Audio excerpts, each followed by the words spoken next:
En estos 2 últimos años hemos vivido en el tema de la inseguridad. Su primer comentario, si es tan amable. Esa es la realidad que vive el país y que no es de ahora. Es una consecuencia histórica de un ascenso de la violencia. Yo creo que cuando sucedían estos hechos al interior de las cárceles, la mayoría de los ecuatorianos decíamos, bueno, eso es lo que sucede y sucede al interior, que se maten entre ellos. Pero ya esta violencia de las cárceles se ha tornado en territorios.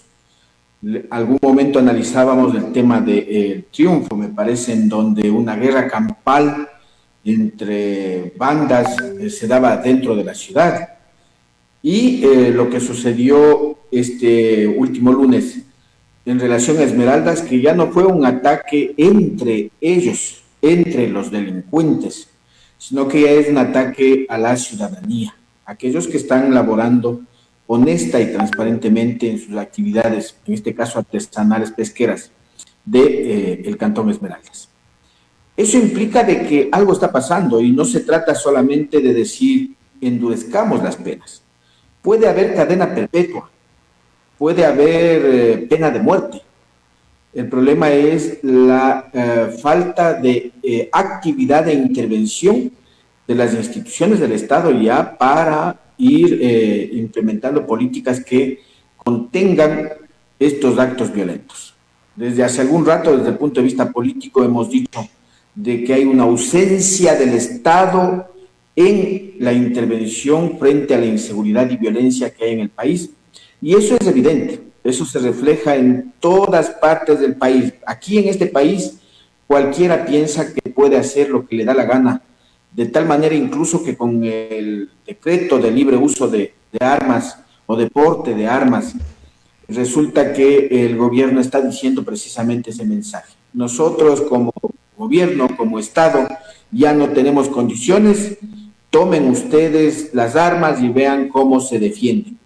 Y al parecer ese mensaje ha calado también en los grupos narcodelictivos, es decir, los grupos narcodelictivos entendieron ese mensaje como la posibilidad de ellos poder desarrollar actividades más confrontativas, más violentas en contra de los ciudadanos y ciudadanas. Todo esta estructura y esta arquitectura, digamos así, de ataques sistemáticos que se hacen con el uso de explosivos, no solo amenazas, ya se utilizan los explosivos en una serie de calles, vías, dependencias, instituciones, reflejan efectivamente de que lamentablemente sí, quizá no estamos en un tema de conmoción social por el tema de la lucha de los movimientos sociales, pero sí estamos en un estado de conmoción interna frente a esta inseguridad y violencia que estamos viviendo y sobre todo a la inactividad del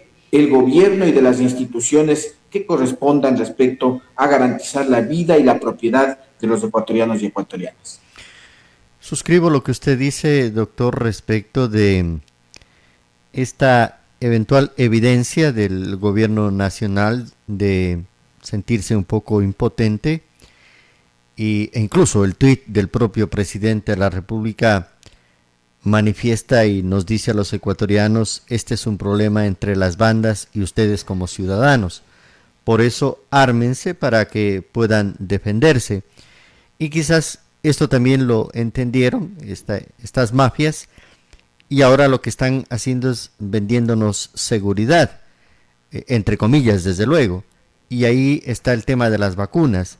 Le vamos a brindar seguridad a usted, usted va a estar seguro, su local va a estar seguro, su negocio va a estar seguro, así que la seguridad que le ofrecemos a usted, eso cuesta $100 mensuales, $1000 mensuales, etcétera, y por eso quizás esta pelea entre las bandas, doctor.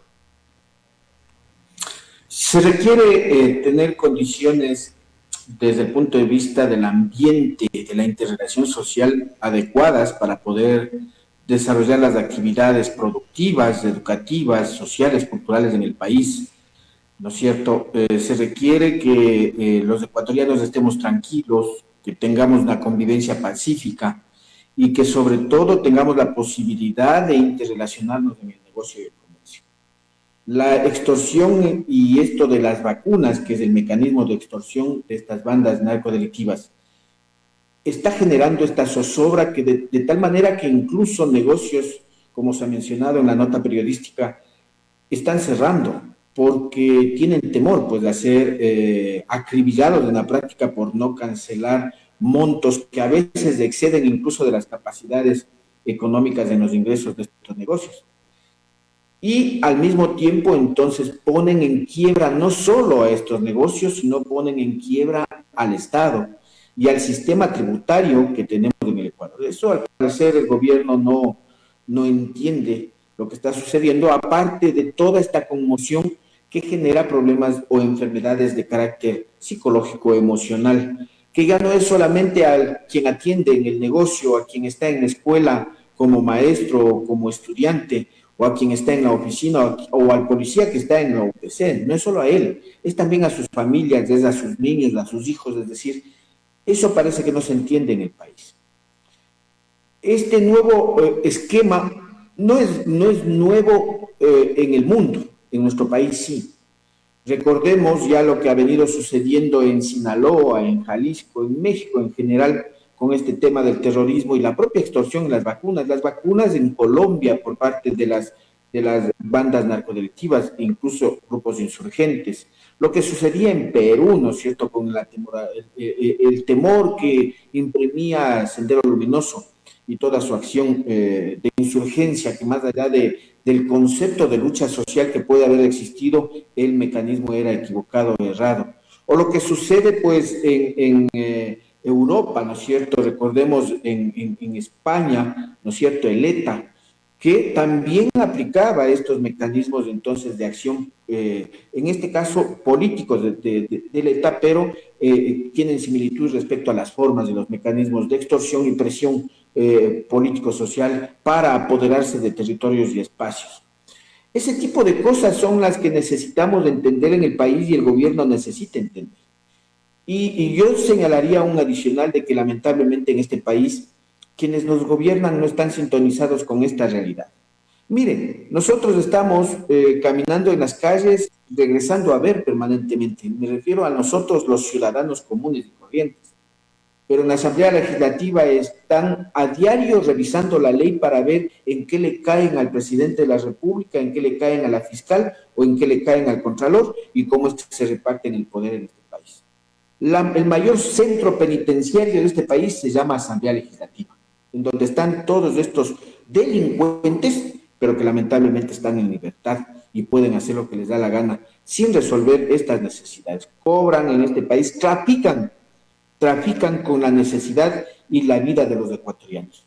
Yo creo que ese es un hecho lamentable en el que usted y yo estaremos de acuerdo. Necesitamos, ¿sí?, entender de que sí, el problema de la delincuencia tiene raíces de carácter social, pero sobre todas las cosas requiere una estrategia disciplinaria de mano firme, de fuerza, para contrarrestar a las bandas delincuenciales organizadas que hoy incluso son el nombre referencial de delincuentes comunes, porque ahora no es que solamente los miembros de estas bandas actúan, sino que también los delincuentes comunes resulta que ahora dicen yo soy de los tiguerones y entonces a mí me dan tanto, y es el delincuente común que está chantajeando, asaltando, robando, asesinando en el barrio, en la calle, en la comunidad, tranquilamente a nombre de. Entonces, aquí se ha generalizado el tema de el aprovechamiento de la inseguridad, de la zozobra, de la violencia, para extorsionar, para asesinar, para atacar, para poner explosivos, incluso a periodistas y comunicadores sociales, ¿no es cierto? Y obviamente también se aprovecha estos escenarios, ¿para qué? Para que la delincuencia de cuello blanco haga lo suyo desde las instituciones para, a través de los contratos, ¿no es cierto?, en el caso de las empresas petroleras por lo general y de las empresas estratégicas, se lleven los recursos de los ecuatorianos, mientras que se lavan la mano en la Asamblea Legislativa y el propio presidente de la República sin dar soluciones. Yo no saco nada, y yo creo que los esmeraldeños, la mayoría de los esmeraldeños dirán lo mismo que hoy voy a decir. No sacamos nada que el presidente de la República vaya a Esmeraldas el día que, o al siguiente día que hubo este asesinato, esta masacre a los artesanos pesqueros. No creo que se saque nada. ¿Por qué? Porque no se requiere solo la presencia del mandatario, se requiere la acción, la intervención, la decisión política de contrarrestar de lo mejor y de la mejor forma. Y esta estrategia es a nivel nacional, no es solamente una estrategia que se requiere, sí, particularizada en hechos específicos, pero se requiere una estrategia nacional de intervención para contrarrestar esta narcodelincuencia que está azotando en la práctica en este país.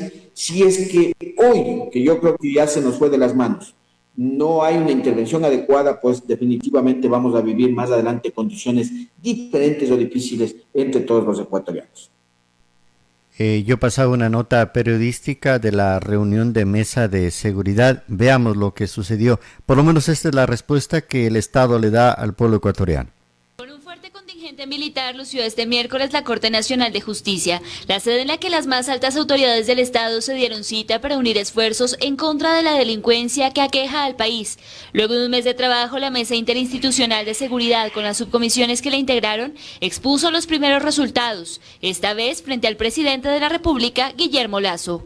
El AMPA pretende debilitar a las instituciones del Estado y romper los vínculos entre ellas a fin de ganar espacios de poder. No podemos permitir que esto suceda. No podemos poner en riesgo el futuro del Ecuador. El presidente reconoció que esta reunión es una muestra de que se puede pensar y actuar en conjunto por el bien del país, pues los principales representantes de los poderes del Estado plantearon varias normativas que llevarán a fortalecer, por ejemplo, el sistema de justicia. La fiscal general del Estado, Diana Salazar, dijo que ante un desbordamiento de la actividad violenta se debe dotar de herramientas que le permitan al Ecuador combatirla. Una de ellas, la inclusión de la figura de prevaricato para reducir la suspicacia de ciertos jueces. Frente a evidentes y groseros fallos contrarios a derecho, para que los jueces que intervienen en las causas de garantías jurisdiccionales aporten un mayor control. Está listo el proyecto de ley en materia de reformas a la Ley Orgánica de Garantías Jurisdiccionales y Control Constitucional, para que no vuelva a suceder en el país el abuso de ciertas garantías jurisdiccionales. Nombró también el establecer la participación delictiva con una sanción igual a la del autor y mecanismos de intercambio de información con la Unidad de Análisis Financiero. Por su parte, el presidente de la Asamblea, Virgilio Saquicela, se comprometió a que el legislativo trabajará con celeridad cuando lleguen estas propuestas de reformas normativas en los próximos días. Una ya fue presentada el día de ayer respecto de niñez y adolescencia, las otras respecto del COI, Ley Orgánica de Garantías y otras más. Las receptaremos y allanaremos el camino. Estas autoridades apuntaron a que las subcomisiones que se desprendieron de la mesa interinstitucional deberán continuar con su labor para lograr crear una política criminal del Estado. Yo decía muy temprano, una mesa de hipocresía. El presidente de la Asamblea lo que tratará es, o procurará, lo más rápido posible de votarlo al presidente. El presidente del Consejo de la Judicatura ponerlo en los estrados al presidente de la República para pedirle más dinero, y así, entre ellos esta hipocresía de decir que van a hacer todo lo posible para sacar adelante el país, doctor. Dícese que la teoría sin la práctica es estéril, y lo que escuchamos nosotros es pura teoría, pero nada de práctica, nada de acciones concretas. Obviamente que la práctica también necesita de la teoría para servirse de guía en el ejercicio de la política. Pero resulta que, mire, la Asamblea Legislativa, si es que entendiese el tema que estamos viviendo de inseguridad, independientemente del juicio que se está estableciendo político, debería seguir trabajando hasta incluso sábados, domingos, días feriados, etcétera, etcétera. Y no estar pensando en el juicio político como prioridad, aprobando la ley que corresponde, o las leyes o las normas que correspondan.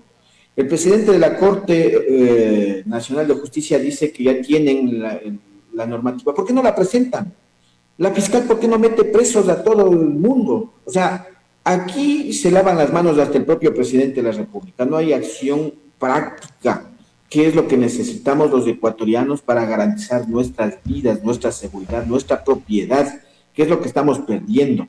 El futuro de los ecuatorianos lamentablemente está en manos de estas personas que no tienen otro interés más que enriquecerse a costilla de la gestión pública, beneficiar a sus grupos económicos y no resolver los problemas y necesidades que tenemos los ecuatorianos, en este caso en particular la seguridad o la inseguridad